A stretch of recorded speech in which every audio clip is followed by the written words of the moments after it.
चार दोस्त 12वीं पास करने के बाद एक होटल में छोटी सी पार्टी कर रहे होते हैं और बातों ही बातों में चारों डिसाइड करते हैं कि आज से 40 साल के बाद आज ही के दिन 1 जनवरी को हम फिर से यहीं मिलकर पार्टी करेंगे। और हाँ, जो सबसे आखिर में आएगा सबका बिल वही पे करेगा। होटल का वेटर भी ये सब देख रहा था।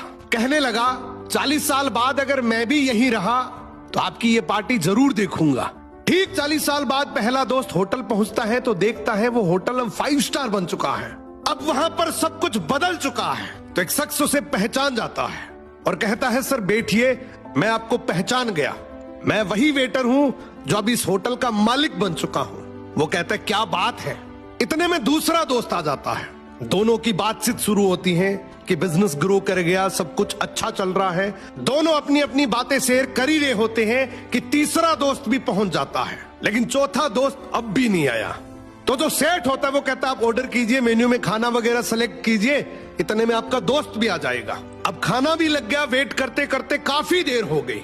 उदास मन से ये तीनों दोस्त डिनर शुरू कर देते हैं। तीनों ने डिनर कर भी लिया, लेकिन चौथा दोस्त अब भी नहीं आया। अब जब बिल देने की बारी आती है तो कहते हैं कि विकास तो शायद बहुत बड़ा आदमी बन गया, हम सबको इग्नोर कर रहा है, चलो हम ही बिल पे कर देते हैं। जैसे ही बिल पे करने के लिए काउंटर पे पहुंचे तो काउंटर का मैनेजर बोला आपका बिल तो ऑलरेडी पे हो चुका है। अब तीनों अपने चौथे दोस्त के ना आने की शिकायत करते करते होटल से बाहर निकले ही थे कि तभी एक सरकारी गाड़ी वहां आकर रुकती है। उसमें से एक लड़का उतरता है और तीनों के पैर छूते हुए कहता है मेरे पापा टीचर बन गए थे, मुझे कलेक्टर बनाने के काबिल कर दिया, लेकिन अफसोस मेरे पापा आज से 1 महीने पहले ये दुनिया छोड़कर चले गए। उन्होंने आखिरी वक्त में आपके इस वादे के बारे में मुझे बताया था और कहा था कि जब तीनों पार्टी खत्म कर ले तो उसके बाद तू वहां जाना और पेमेंट वगैरह कर देना।